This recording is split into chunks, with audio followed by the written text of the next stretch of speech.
has now come for the honorable mention. So, what did I have in mind for Humongous Entertainment? Well, I originally thought about spotlighting the composers, as I've only mentioned one of them, George Sanger, in the Putt Putt video. However, that wasn't special enough for this. Then, after some careful thinking, a very simple idea struck me.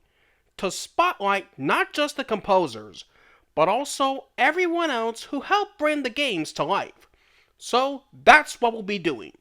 To close out this retrospective, let's give the spotlight over to the composers, the cast, and the crew.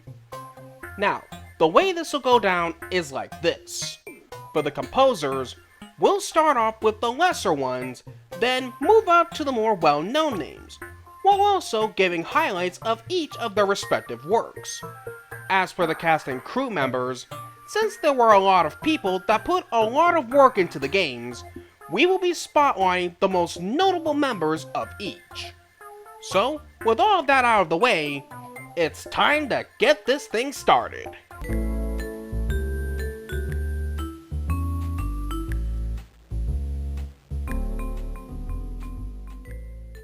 Now, what better place to start at than with the ones that started it all? First up, we have Tom McMail, who composed the music for Putt Putt Joins the Parade and Fatty Bear's Birthday Surprise, and they would be the only games he'd do for Humongous. Just a quick heads up, this first one's gonna be rather short. Oh, there are some aspects worth talking about. It's just the two soundtracks are rather similar and there's not enough to talk about each individually. So I'll talk about both of them together. Anyways, McMail did a great job at giving both games that cute, whimsical, and fun vibe they were going for. However, even with that, they do have different tones that make them stand apart from one another. Putt Putt's score is brighter, cheerful, and upbeat, which suits it well given it's about entering a parade, while Fatty Bear's is more downbeat and quiet, fitting well with the nighttime setting, and it does a great job at capturing the feeling of said setting.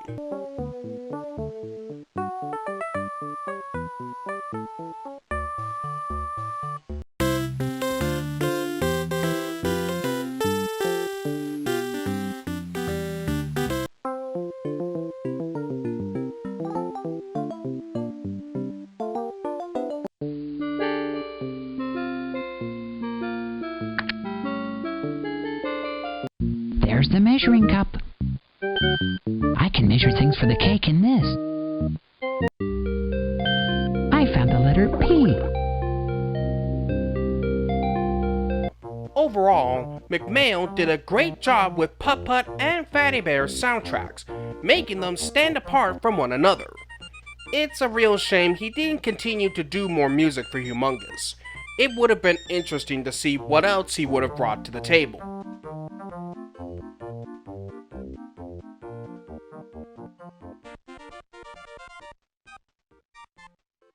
Next up, we have Nathan Rosenberg of the Doghouse NYC. And by no coincidence, we're jumping from the first games all the way to the last ones. And that's no joke. Rosenberg composed the music for Freddy Fish 5 and Pajama Sam 4. And right off the bat, there's a lot more to talk about with these ones. To start with, he did an amazing job with Freddy Fish 5's soundtrack, capturing a wide range of tones and moods depending on what the scene calls for.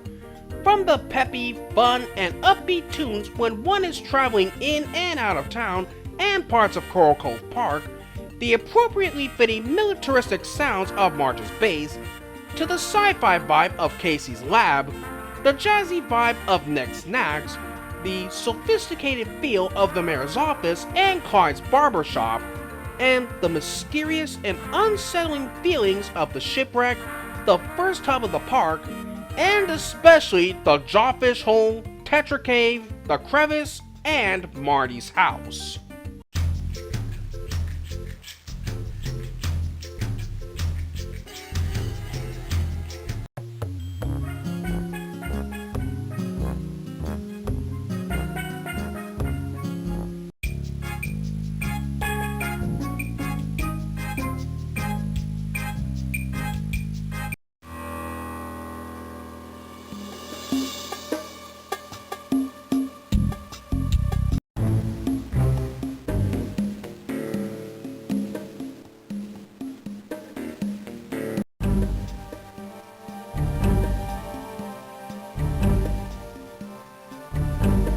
To conclude, Rosenberg really knocked it out of the park with the soundtrack, and it was a good one for the series to go out with, even if it wasn't planned to be the final game of the series.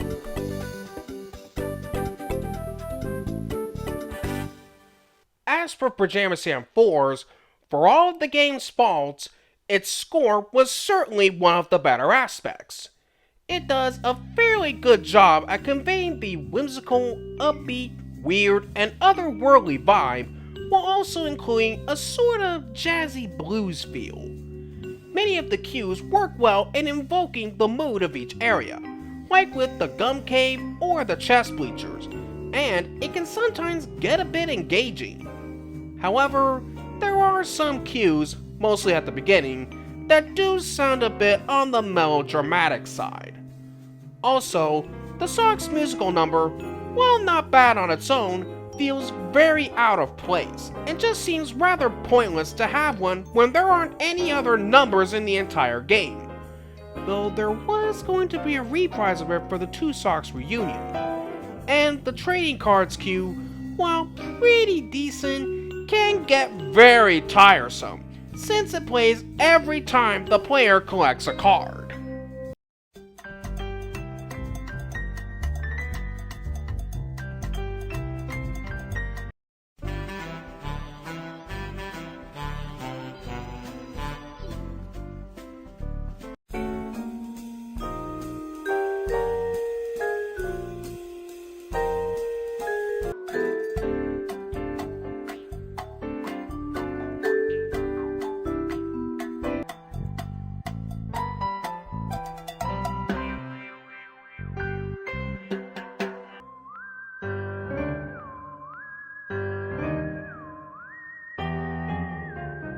Overall, Pajama Sam 4's soundtrack could have been better, but it's certainly far from being the worst soundtrack in the world.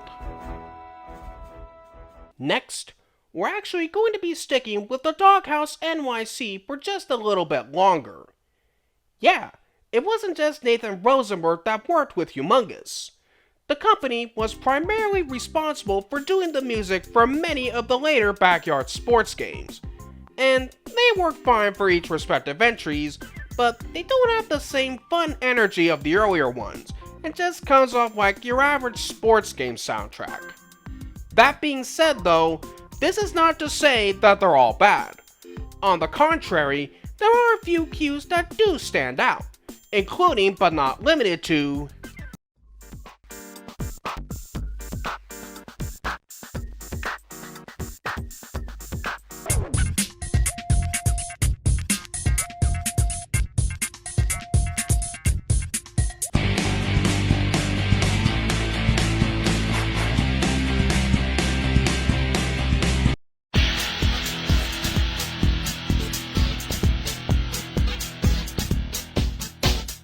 On the whole, the Doghouse NYC did a rather decent job with Backyard Sports, but they could have done so much more and better with them.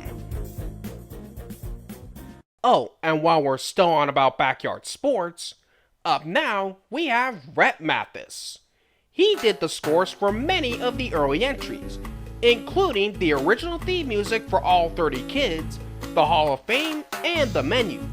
And they work great at capturing the characters' personalities, the fun and upbeat tone, and especially the sports atmosphere.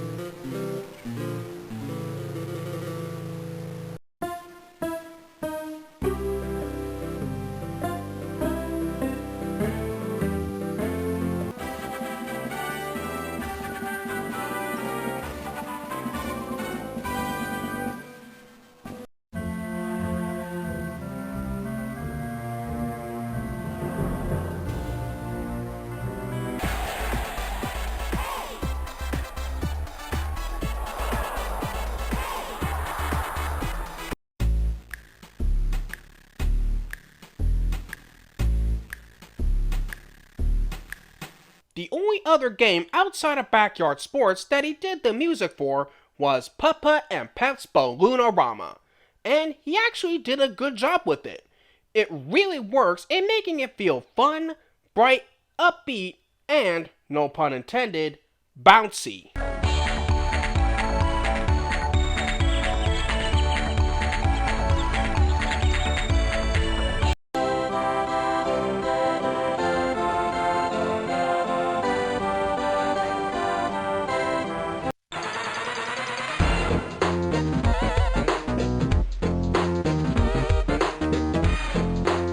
So, to no one's surprise, Mathis did a great job here, and it truly showcased just how talented he was, more of which we'll get into later.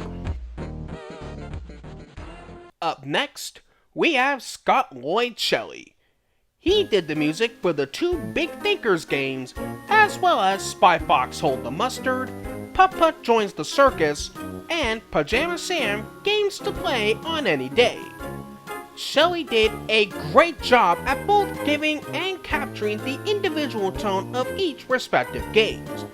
From the cheerful and bright and bubbly vibe of Big Thinkers, the espionage and adventurous excitement for Spy Fox, to getting the circus atmosphere, characters, and the bouncy upbeat tone of Putt Putt, and the calm and laid-back jazzy feel of Pajama Sam, despite the latter just reusing the soundtrack from Pajama Sam 3.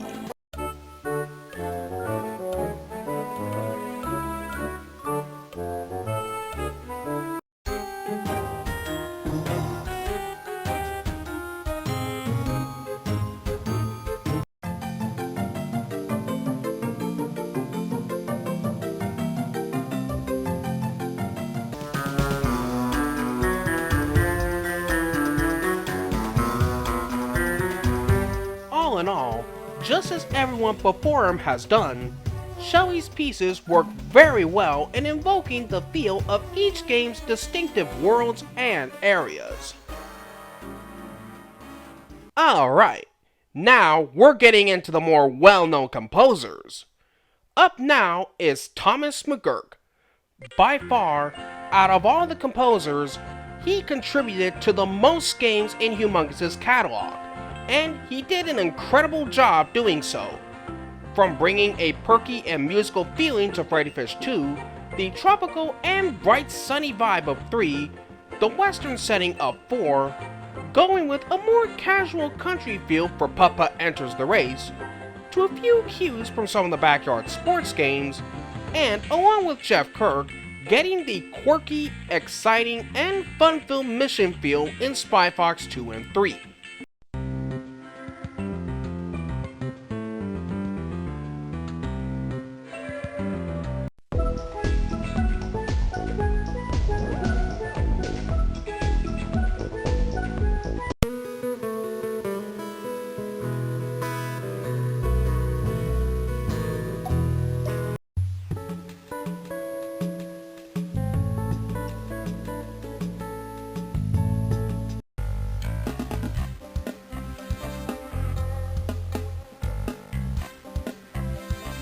To conclude, McGurk did a great job in getting the mood of each adventure and making the games feel much more engaging.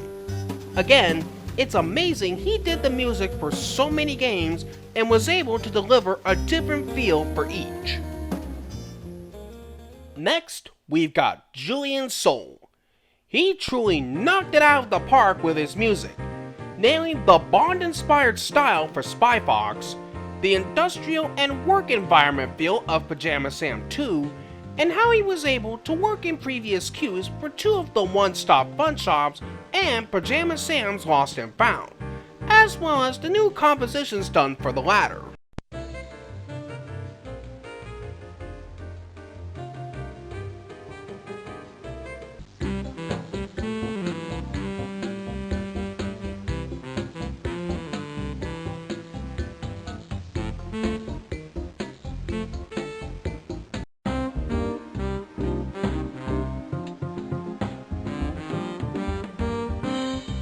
Overall, Julian did a great job in creating some of the more memorable cues and infusing the fun and peppy mood into his music.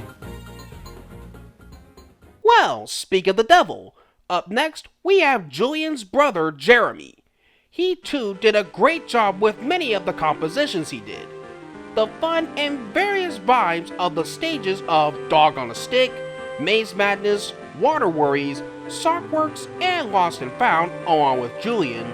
The dark, gloomy, and somewhat unsettling mood of Pajama Sam 1, and getting the various vibes of each time periods and sense of wonder for Putt-Putt Travels Through Time.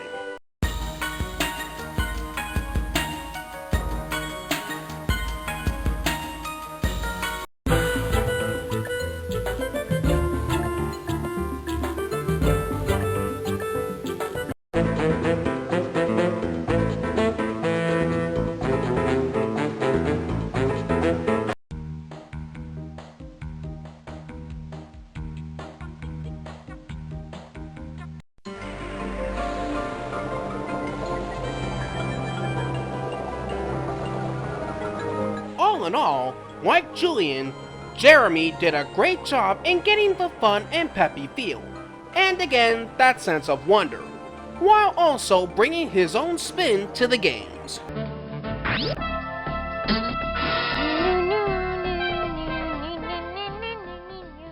Last, but certainly not least, we have the Fat Man himself, George Alistair Sanger.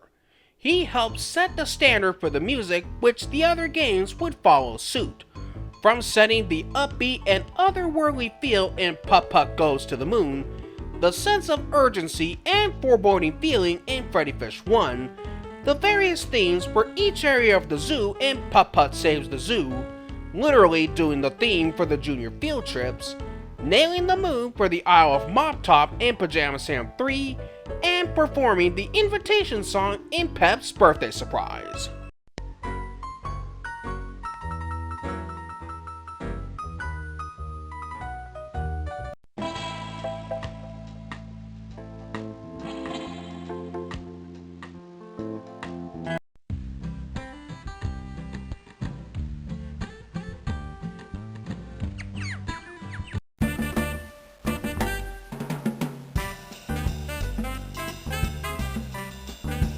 All told, Sanger did a superb job, as did every composer, as I've continually been saying. They each brought something unique to the table with each game, and helped to make them stand out just as much as the characters and the adventures did.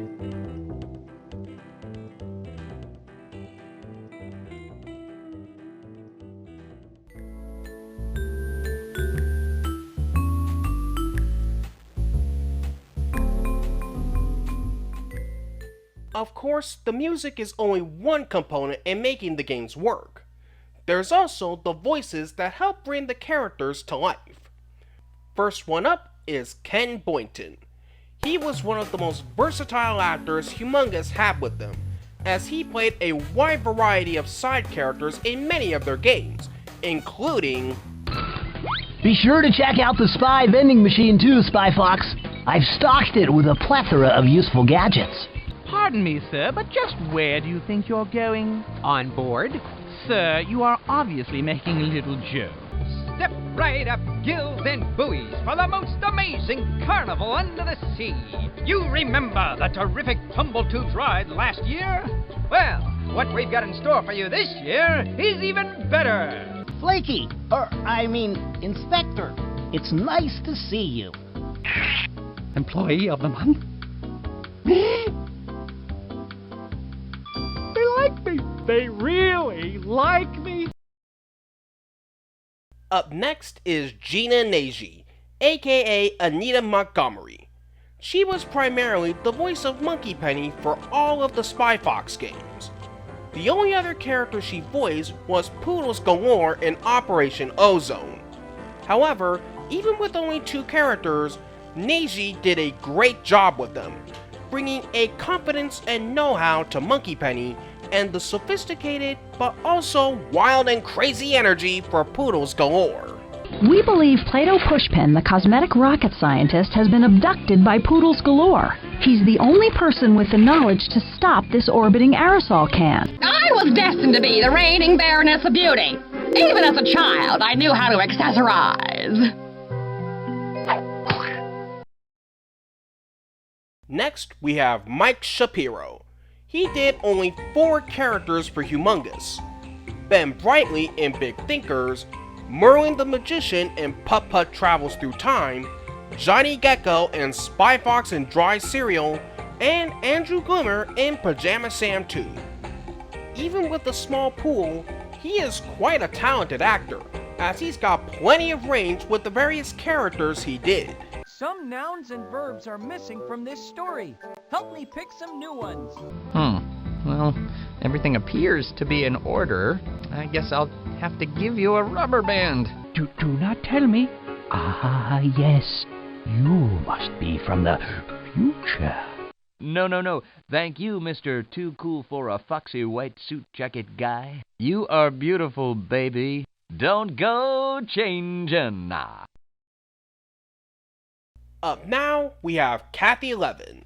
She was the first voice of Sam's mom in the first game, as well as one of the Snooty Trees. However, her best known voice for many fans is that of Bee Bear in the Spy Fox series. She also did Mata Hari, Dottie Dash, Agent Gracefully, Trudy Fruit, and Pins. I tell you, kiddo, I did the single snow boot as the masked she-bear. It goes like this. The strong, fat boy. I've been on surveillance here in WeWorld, searching the airwaves for anything suspicious. I intercepted a smelly message that has to do with some activation code. Try not to say my name too often. I'm trying to travel incognito. I'm Trudy Fruit. I'm here studying chicle for my PhD in gummatology. Good luck, Spy Fox. I'm out of here.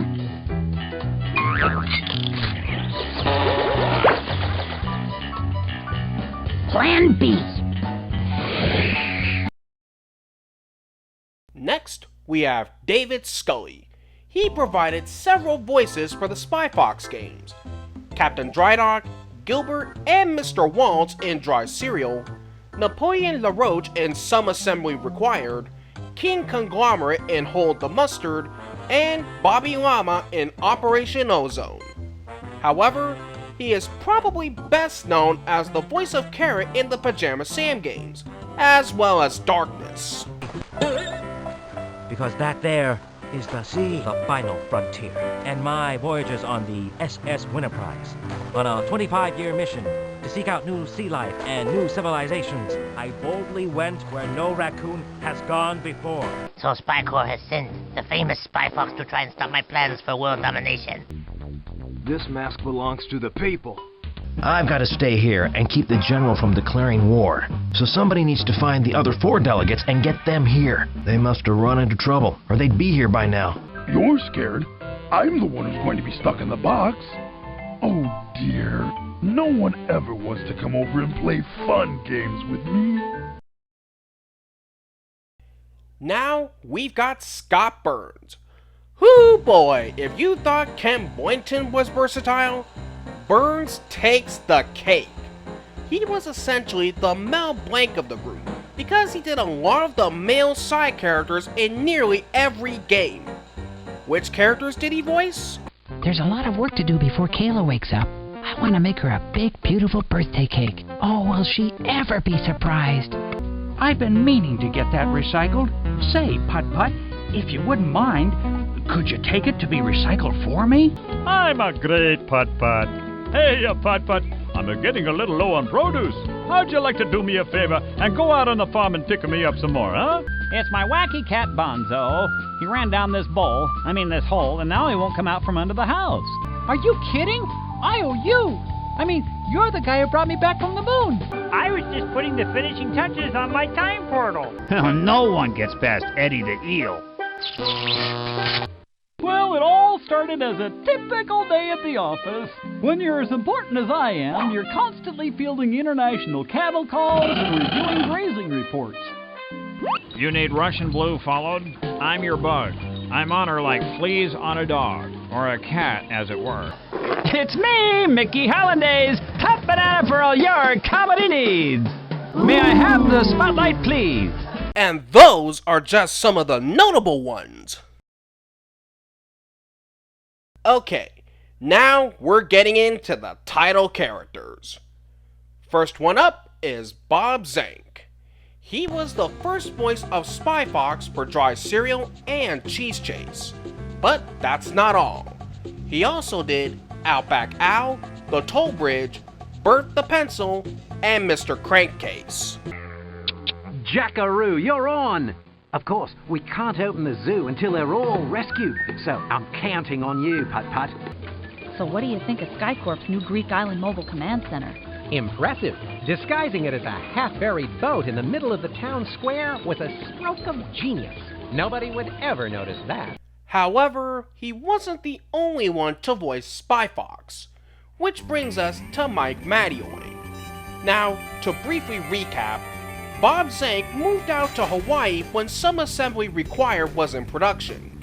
And since at the time it was near impossible to record remotely, they had Madeoy take over the voice, and he did a great job doing so. Also, he voiced the White Pipe in Pajama Sam 2 and Sheriff Shrimp in Freddy Fish 4. I don't normally look in other people's medicine cabinets, but I am a spy after all, and I'm on a mission. Time to go back to work. Do I have to?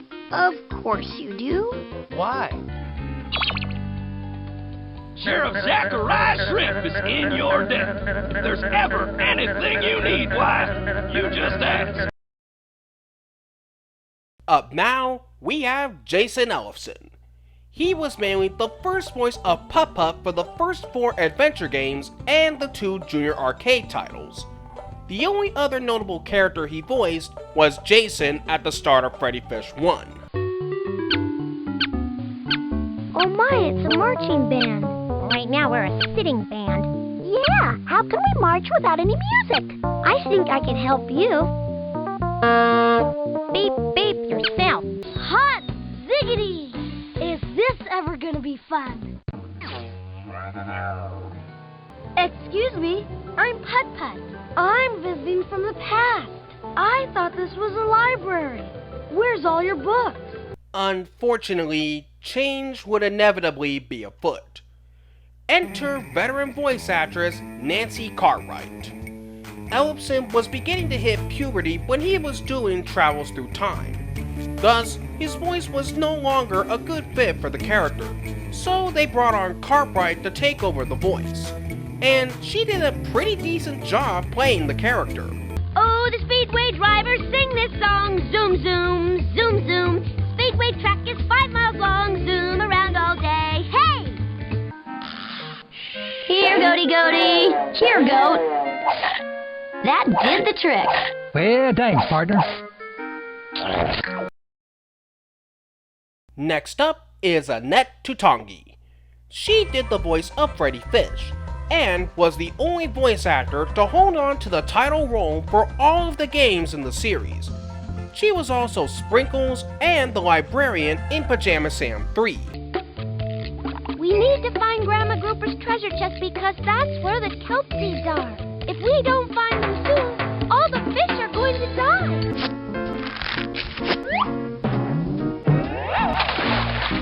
Whoop! Oh my! It's a good thing I can float. Just have the book back in 3 weeks. Now, we've got Mike McAuliffe. He was the voice of Luther for all of the Freddy Fish games, and, like Annette, held on to the character for the whole run. His only other notable voice was one of the aliens in Putt-Putt Goes to the Moon. Let's go get Grandma Grouper's kelp seeds. Hot dog, I'm gonna be rich. I'll try this again.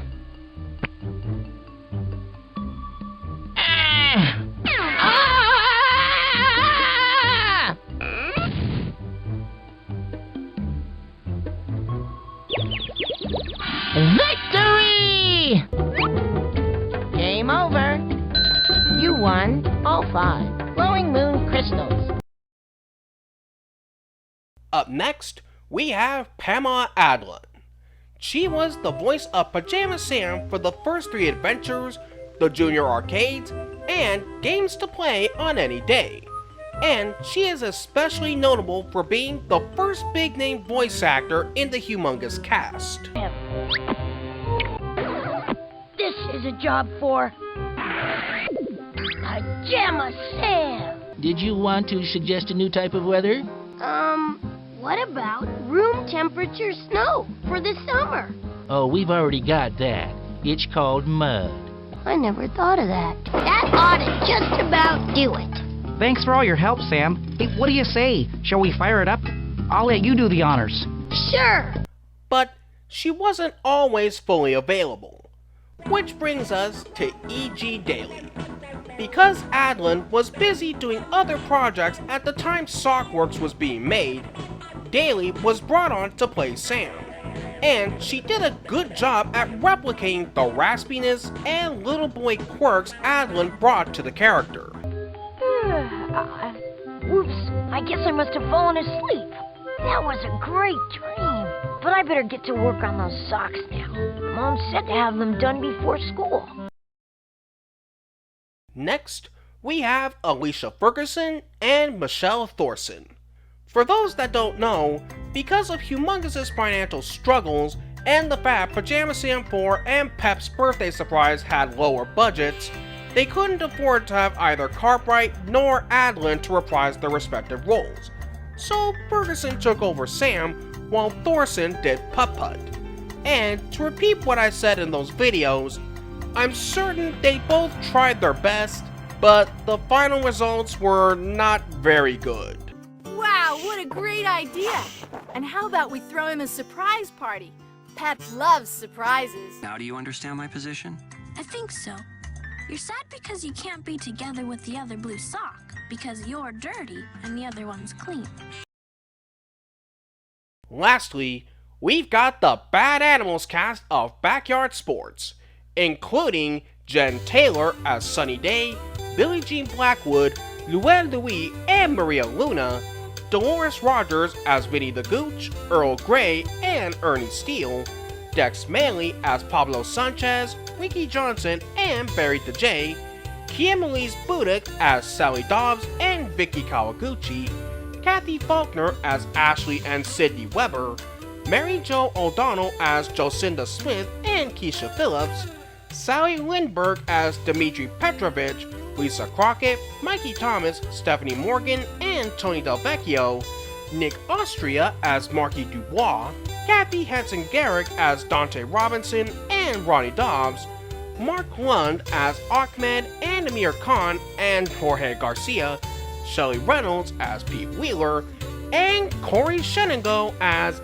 Angela Del Vecchio, Annie Fraser, Gretchen Hasselhoff, Kenny Kawaguchi, Kimi Ekman, and Reese Worthington.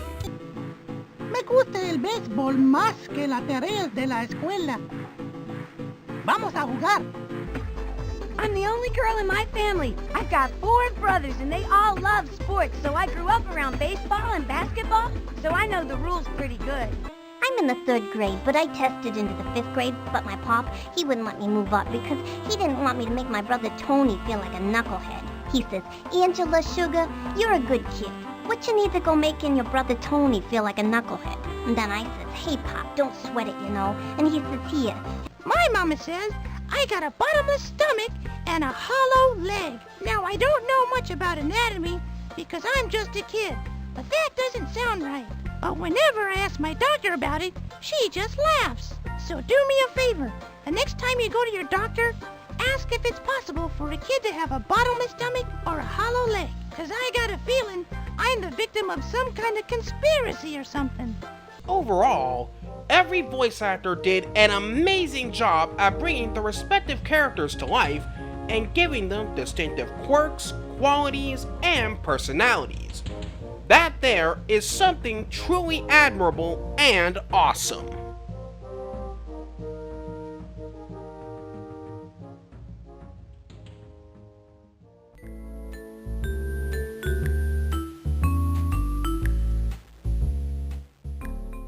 The cast and the music can certainly make or break a game, but all of that would be nothing without the crew that helped put all of the games together.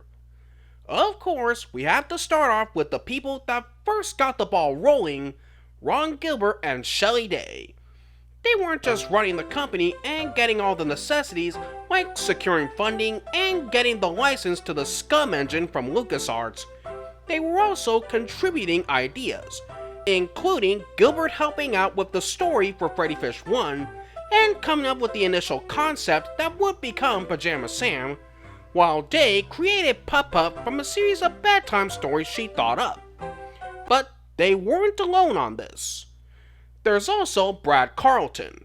He first originated the character of Freddy Fish in a comic strip he drew up, and along with the late Bret Barrett, thought up the idea that became Spy Fox. He was also one of the few members from the very beginning that knew how to do hand-drawn animation. Then we have Nick Merkovich. He thought up and laid out the entire concept for the Backyard Sports Games, as well as supplied the needed athletic experience. There's also Rich Mull and Mark Pizer, who, on top of being a programmer and graphic artist and animator respectively, were handed the Backyard Baseball project when Merkovich was busy working on another game, and they came up with the original 30 Backyard Kids, adding in the fantasy element with the power-ups, and deciding to present a diverse cast of kids. Pablo Sanchez steps in. Even though the secret weapon doesn't speak any English, we all know he's a rad dude. Up next, we have Tami Borowick. In addition to being a programmer and designer, she was the one who advocated to change Freddy from a boy to a girl, and acted as the first game's general manager and project leader for Freddy Fish 2 and 3. Oh! Oh! Oh! I'm giving it all I got, Captain! You boys will be wanting the accommodation to the trophy case. Excuse me, sir, but I'm not a boy. I'm a girl. Now, we come back to Rhett Mathis. Yep, in addition to being a composer, he was a sound effects programmer, interactive designer, and wrote the dialogue for Balloon-O-Rama, Maze Madness, and the commentary play-by-play for Backyard Soccer and its MLS edition. However, his biggest achievement at the company was creating and developing this strategy-based cult classic, Moon-Based Commander, as well as doing the audio for the special effects.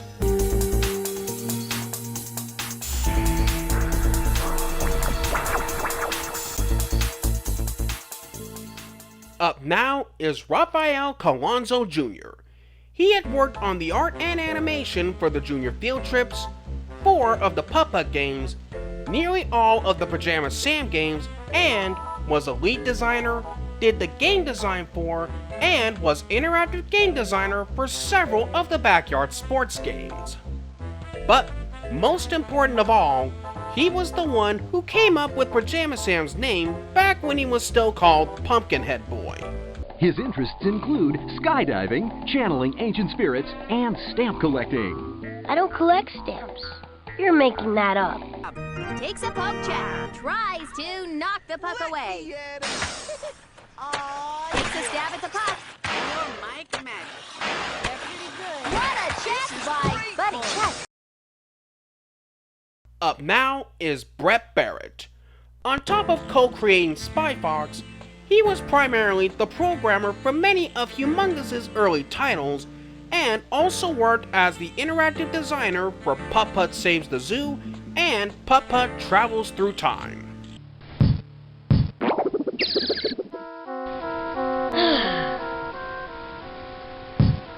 Thanks a ton, Putt-Putt. Now I can go home to my pop. Don't mention it. Welcome to our museum. I am Arthur T. Fact, the pre-programmed curator. But you may call me R.T. Fact.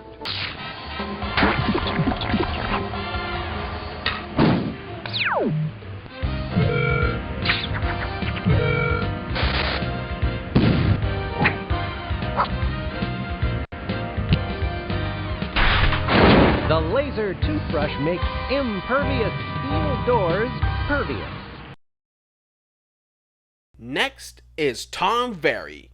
He first worked on the digital ink and paint for Freddy Fish 1, was an animator for Let's Explore the Airport, Spy Fox and Dry Cereal, as well as being a storyboard artist on that and Pajama Sam 1, did the computer art and animation for Putt-Putt Saves the Zoo and Blue's Birthday Adventure, wrote Spy Fox 2, and was a character designer on Pajama Sam 3.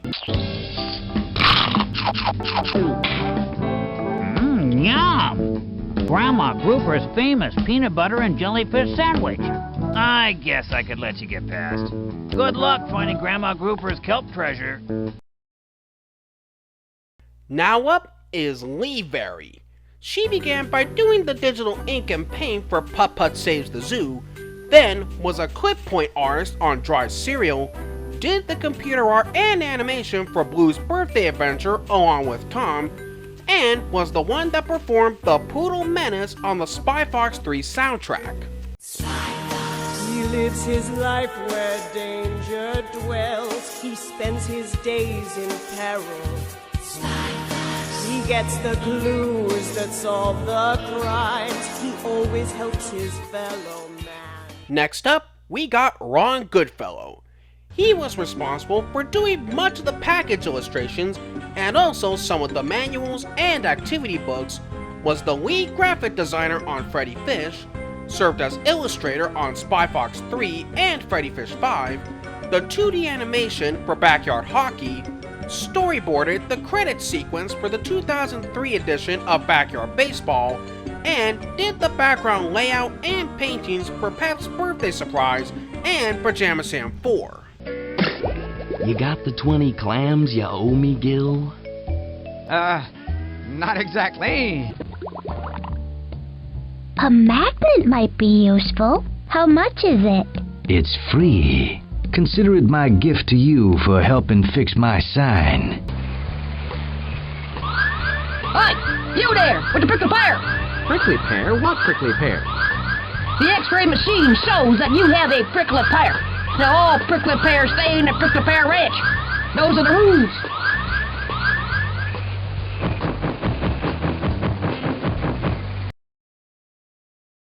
Next is Brad Taylor. He served as the systems programmer for almost all of Humongous' games and did the interactive design for Spy Fox and Cheese Chase and Pajama Sam's Lost and Found.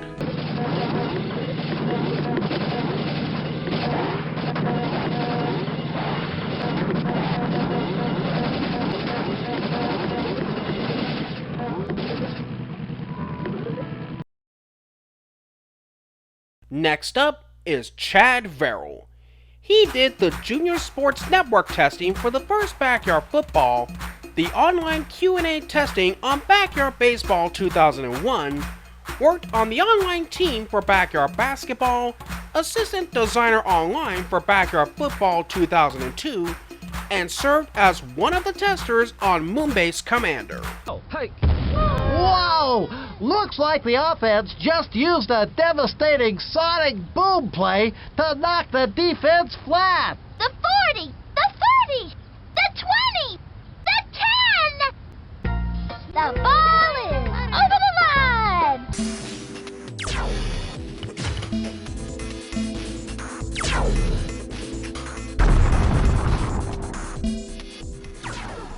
Up now, we've got David Galloway. He was the senior programmer for most of the Backyard sports games from 2001 to 2004, served on the online team of Backyard Basketball, and was the systems programmer for Moonbase Commander.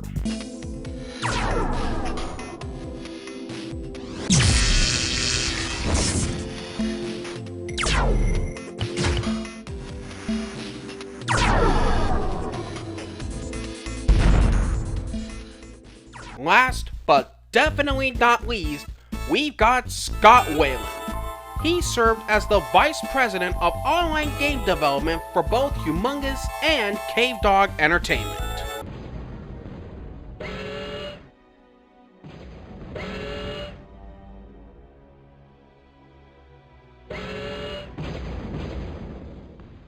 All in all, everybody from programmers, writers, background artists, storyboarders, animators, ink and painters, and testers played an important role in shaping how the finished games turned out, and that it's making them fun and entertaining that comes first.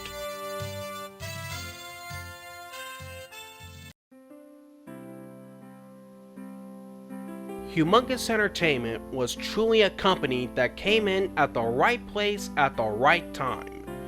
They brought something special to the table that few other kids game companies did. Create fun and entertaining adventure games with simple but fun stories that had some level of challenge to the puzzles, humor that even adults can get into, memorable characters, and most importantly, they respected their audience's intelligence, while also making them feel they can accomplish about anything when they set their minds to it. In essence, they followed the same mindset that worked for Disney for many years and made them endearing to this very day.